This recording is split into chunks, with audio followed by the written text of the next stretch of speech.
Abhishek Bhalla joins us. He heads our National Bureau. Abhishek, you track defense and strategic affairs quite closely. We're expecting in moments from now, American President Joe Biden will be received by Prime Minister Modi at 7 Lok Kalyan Marg at the Vatika, the newly redone, redeveloped office of the Prime Minister at his residence. Give our viewers a sense of what's happening wherever you've been traveling in the capital, because everyone who's watching has been asking each other, just how difficult would it be to get around. Why don't you tell us how was it for you?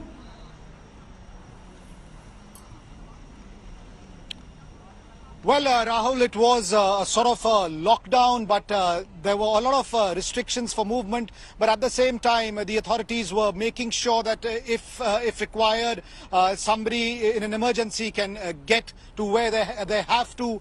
There wasn't any chaos really on the streets of Delhi today. But yes, there were very strict restrictions on the movement, especially around the Bharat Mandapam, which is the grand venue for the G20 summit that will be taking place tomorrow.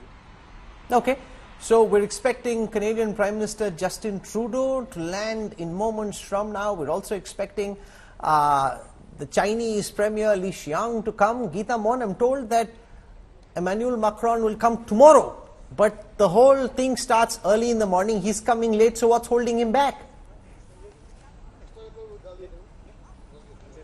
Well, he is going to come a little later, but I don't think he's going to miss the important sessions. Most probably it's the ceremonial reception, and there are going to be a lot of conversations. But Rahul, if I could come back to China a bit, China is not missing. China will not be missing in the room. A summit level meeting is a head of government, head of state meeting. Li Qiang is the premier, and they come completely armored with everything that they have. So there is going to be a lot of to and fro. Expect fireworks from the Russian side, which is Sergei Lavrov, another man you cannot say is not going to carry Russia's agenda forward. And then you have Li Qiang and Wang Yi. So the Russia-China grouping, so to say, in the G20 is their power and their efforts to put their voice forward is going to be felt. So China is not missing. The difference in interpretation is that Sergei Lavrov and Vladimir Putin and Russia in general has been a friend of India. China hasn't, and Xi Jinping making increasingly clear that he intends to double down on bitterness rather than follow a policy of rapprochement, rather than try and bring both countries closer together. He could have used this as an opportunity to pull back from Depsang, Demchok. They didn't do that. There was a big expectation that because Xi Jinping was expected to travel, that there may be some kind of de-escalation that we'd see in Demchok, Depsang, along the line of actual control. That didn't happen. Is that something that surprises you, that rather than dialing back, Xi Jinping choosing to dial down? No, it doesn't surprise me at all. If you see Chinese policy positions, if you see the way they act, they double down, they dig their heels in. And I dare say they've taken a particular view about India's orientations. Now, it's not good. I think they should be far more flexible. But this is the way they are. And at this moment, despite the difficulties the economy is facing, the Chinese are still the major manufacturing country in the world. No, but this is the one time, I just saw some data from the Economist Intelligence Unit which said this is for the first time in decades that Mexico has overtaken China as the primary source of imports of goods. So Mexico now exporting more to the United States than China is, and that shows how the interdependence which we took as granted in global trade now being shaken up faster and more visibly than one would have imagined. I've got some images coming in of Rishi Sunak, the British Prime Minister, with students and staff at the British Council in India.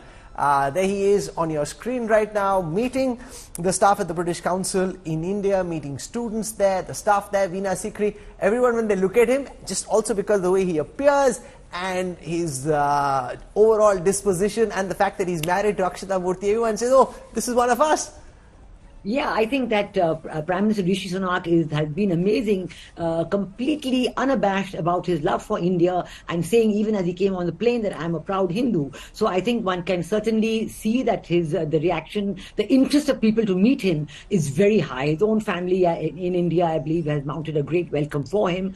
His family is from the Punjab. And I think that we can certainly welcome his presence and his contribution to the G20 discussions, because we do know, of course, that they have been and I must also tell our viewers, and I want you to add to that, when it comes to British politics, he's still very wise and very naturally putting British interests first and ensuring that no one says that he was soft in India, because on the free trade agreement, he actually said there's no rush. We need to get every comma and every full stop right. We don't need to rush.